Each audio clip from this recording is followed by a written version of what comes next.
Hello students, my name is Assistant Professor Vaishali Sonawane. Presently I am working in MVP's S.VK.T College, Devlali camp. Today we will be discussing about the golden age of microbiology. This lecture is meant for FY/BSc microbiology student. So let's begin with our lecture. Before moving on in our lecture, we'll just have a brief recap of what we have discussed in our previous lecture. So in our previous lecture, we have started with the golden era of microbiology, and under that what we have discussed about the golden era of microbiology. So we have gone through the definition of golden era of microbiology, why it is called as a golden era of microbiology. All these things were discussed in our last lecture. In the golden era of microbiology, contributions of various scientists we are discussing. So under that we have discussed about the contribution of Sir Louis Pasteur. So he has contributed in the field of vaccination, in the field of fermentation, in the field of sterilization, pasteurization, all these things we have discussed in our previous lecture. Along with that, we have also gone through the contribution of Robert Koch. Under that we have seen the contribution of Robert Koch in the germ theory of diseases. So under that we have discussed about the Koch's postulates, which each and every microorganism do follows, generally bacteria, but even then there are few exceptions to that Koch's postulate. Even this thing we have discussed in our previous lecture. So today's session agenda, what we are going to study today. Today's session agenda is to study the isolation of causative agent of cholera and tuberculosis. This was done by Robert Koch. Along with that, we are going to see the study of discovery of endospore, followed up by discovery of viruses, and lastly we are going to see the reverse postulates which were put forward for viruses. So these are today's learning objective: discovery of causative agent of tuberculosis and cholera bacilli, then discovery of endospore, discovery of viruses, followed up by reverse postulates. So these are today's learning objective. So let's begin with the concept of discovery of causative agent of tuberculosis and cholera. Now initially, before the microorganisms were not known, even at that time diseases was occurring, death because of different diseases do occur, and at that time the infection TB or tuberculosis, it was thought that, or it was believed that it is an inherited diseases. So this diseases is inherited from generation to generation, and that was the basic belief that was there in the people. But Robert Koch, he tested his 4 postulates by using guinea pig for detection of causative agent of tuberculosis, and he found that the tuberculosis is caused by bacteria and it was an infectious diseases. So what was Koch's finding? He found that the causative agent of tuberculosis is nothing but it is a bacteria which is a slow growing. So we all know that Mycobacterium tuberculosis is a causative agent of tuberculosis, and that organism is very slow growing, and overall his finding was that your tuberculosis is not a inherited disease. Since this particular, now we all know that this particular infection, this particular disease is an infectious. It is transmitted from one person to another via droplet infection, and if one person is in the family gets infected with this organism, he is going to spread the infection throughout the family. So overall it was found that it is not an inherited disease, but it is because of the Mycobacterium tuberculosis. Above all, Robert Koch also performed a staining procedure for staining the microorganism. He applied this particular technique for Mycobacterium tuberculosis for detection of that particular organism, and for staining he used methylene blue, which was mixed with potassium hydroxide, and by applying this particular stain, within 24 hours he observed a thread-like structures of your tubercle bacilli.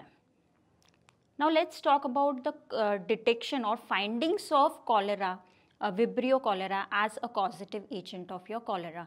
Now in August 1883, a German government has sent Robert Koch for in Egypt, because at that time there was a pandemic which occurred in the Egypt, cholera pandemic. To study this particular pandemic and to study the causative agent of this particular pandemic, the Robert Koch was sent to Egypt. And in Egypt, when he was investigating the causative agent of cholera, what he found that the intestinal mucosa of all the people who died because of cholera had a bacterial infection.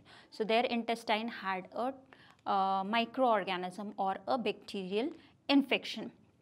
But during his studies, slowly the epidemic declined, and therefrom, and when that epidemic was occurring in Egypt, at the same time a similar type of cholera epidemic occurred in India, that is in Calcutta. And therefore from Egypt, the Koch was sent to India and Calcutta to study the epidemic or the causative agent of this particular cholera.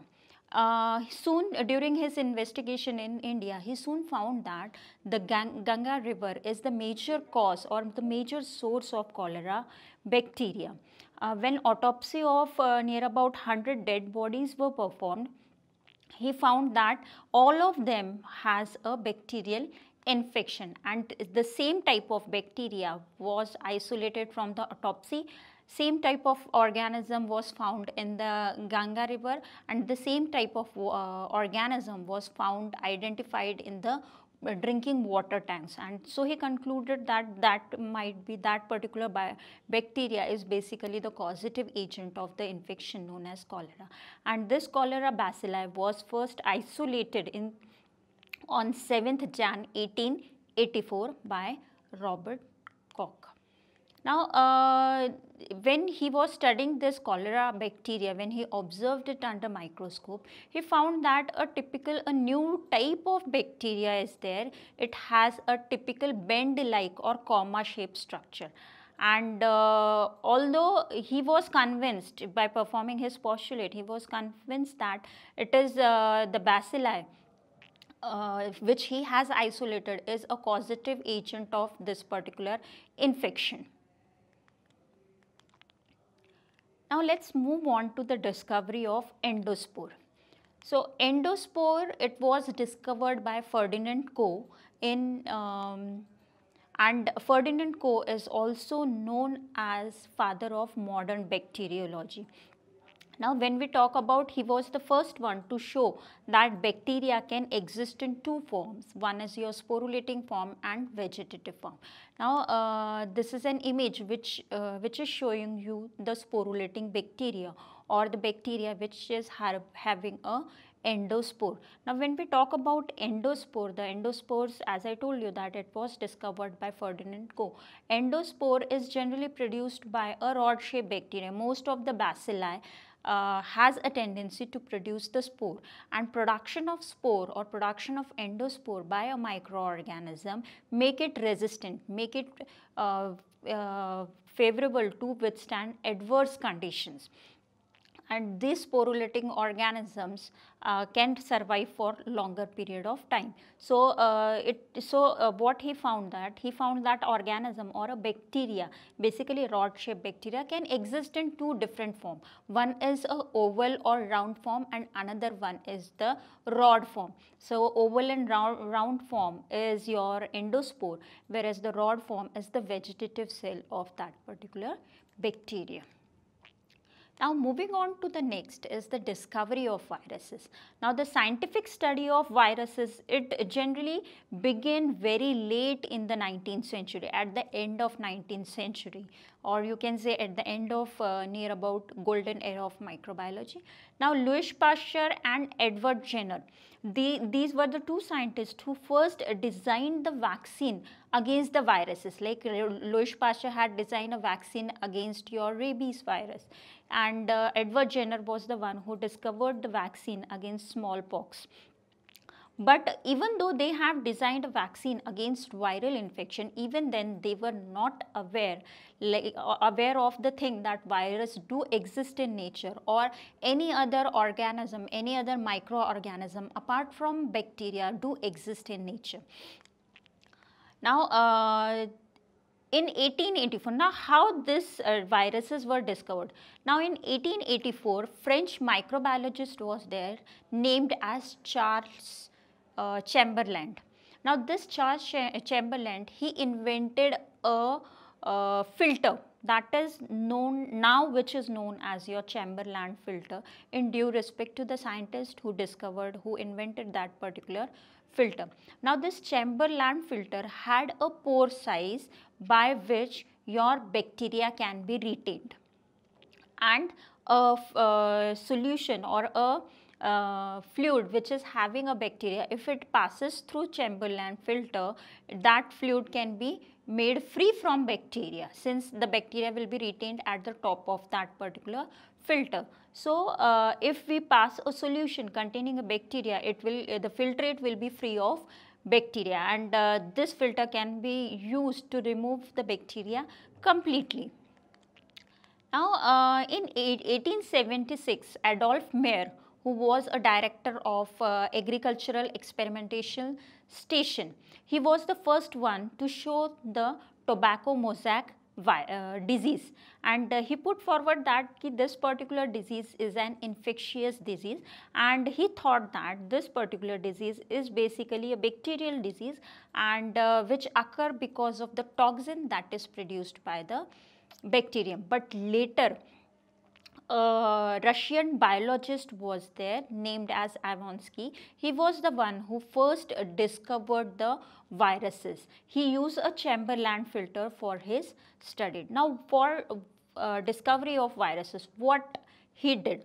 He used, in his experiment, he used a leaf which was infected with tobacco mosaic virus or tobacco mosaic disease. He crushed that leaf and he extracted the juice from that particular leaf, and he performed filtration by using a Chamberlain filter. So, whatever filtrate was there, he sprayed that filtrate on a healthy plant, and he found that the healthy plant developed that particular disease, and therefore he suggested that the infection is not because of the bacteria, but it is because of some other infectious agent, or it might be because of the toxin which was produced by bacteria. So, this is an image showing a tobacco mosaic disease. So, you can see the spots on the leaf. It is in mosaic pattern, that's why this particular infection is called as your tobacco mosaic disease. This was the experiment which was performed by Ivansky in 1892. He took a disease sample, as I told you, he took a disease leaf sample, he crushed it, he extracted the juice from that, and he transferred that particular, filtrate that particular juice for filtration in Chamberlain. So, whatever bacteria were there, they were retained, and the filtrate contained the viruses, and when this virus containing solution was sprayed on a healthy plant, that healthy plant developed a disease. So, this is how the viruses were discovered. Then next we'll move on to the reverse postulate. Now see, when the Koch's postulates were designed, till that time it was not known that apart from bacteria, other living organism or other microorganism do exist.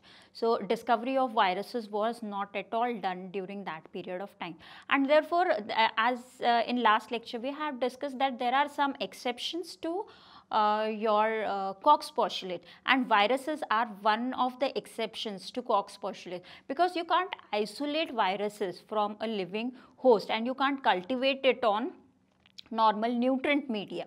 So, therefore, the Koch's postulate needs to be revived or needs to be updated for applying for viruses. So, there was a scientist named as Thomas River, who in 1937 put forward the reverse postulates. The aim of these postulate is to establish the role of specific virus is a causative agent of a specific disease. That was the aim which was behind postulating these reverse postulate, and these reverse postulates are more or less similar to that of your Cox postulate, or you can say these are the modification of your Cox postulate. So let's see reverse postulates one by one.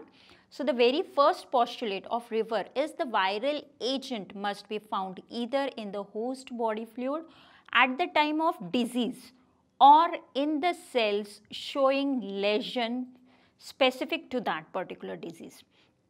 So the first postulate, it states that every time in a viral infection the virus must be present in the body fluid of that particular host.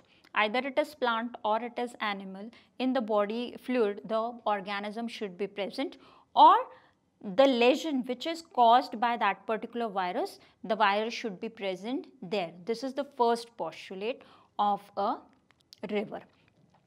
Now let's see what is the second postulate. Second postulate is the host material with the viral agent used to inoculate a healthy host must free from any other microorganism. So when we talk about any type of infection, so there is a chance that your normal flora is present there, other different types of bacteria is present, or if it is a mixed infection, so other organism will be present at that particular site. So to overrule all these things and to define that this particular virus is a causative agent of this particular infection, the second postulate was put forward. What is that second postulate? The second postulate is that the host material which is having a viral agent and which we are going to use to inoculate in a healthy host, it should be free from any other microorganism. Either that microorganism is your bacteria or protozoa or any other different type of microorganism. So whatever is which we are going to use for inoculation, it should contain only the viruses and not any other type of microorganism. Let's move on to the third postulate. The viral agent obtained from the infected host must produce a specific disease in a suitable healthy host and or provide evidence of infection by inducing the formation of antibodies specific to the target to that agent. Now viral agent which we have, which is isolated in the second step, or the agent or present in the fluid, it must produce a specific disease. Okay, it must produce a specific disease in a suitable healthy host. This is one condition. Or it should provide an evidence of presence of antibodies against that particular specific agent. See, our body do react to antigens, and in response to antigen, antibodies are produced in our body. So a specific antigen has a specific antibody. Similarly, a specific virus, against a specific virus, a specific antibodies are formed. So either the organism should establish same type of infection, or the organism should provide that there is an induction of formation of antibodies similar to that against that particular agent. This is the third postulate. Let's move on to the fourth postulate. Similar material, that is viral particle from the newly infected host, must be isolated and capable of transmitting the specific disease to healthy. So second time, the second host, from second host, the organism, same virus should be, you should be able to isolate it, and that isolated virus should be able to cause a same type of infection as in another healthy host. So these are the four reverse postulates which was put forward for viruses. So if you all remember Cox postulate, these postulates are more or less similar to that of Cox postulate. These are only just a modification of Cox postulate which are now applicable to viruses. If you remember, the first postulate of Koch is that a specific disease, in a specific disease, a specific organism is there. Secondly, you can isolate that organism in a laboratory, and the isolated organism, if you inoculate that organism in a healthy host, in that case it is going to produce the same type of disease, and from that second host you can again encounter the same organism. So same thing is there in the reverse postulates. So that's all with the reverse postulates.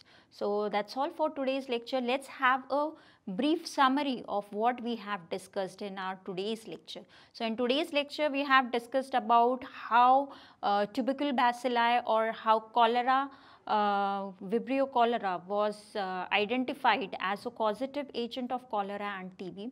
Next, we have gone through how endospores were discovered, who discovered endospores, what are endospores. Then we have gone through how the first virus was discovered.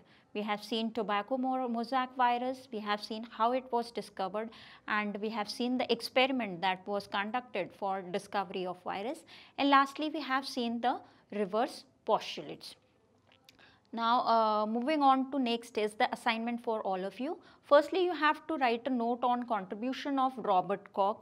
You are supposed to combine all the contributions done by Robert Koch. And secondly, diagrammatically represents Koch, reverse postulates. Similar to that of Koch's postulate, just diagrammatically represent reverse postulates. Now let's have a look of what we are going to study in our next lecture. So in next lecture we'll see the contribution of another great scientist, that is Joseph Lister. Along with that we are going to see the contribution of Paul Ehrlich, followed up by contribution of Edward Jenner and Sir Alexander Fleming. Thank you.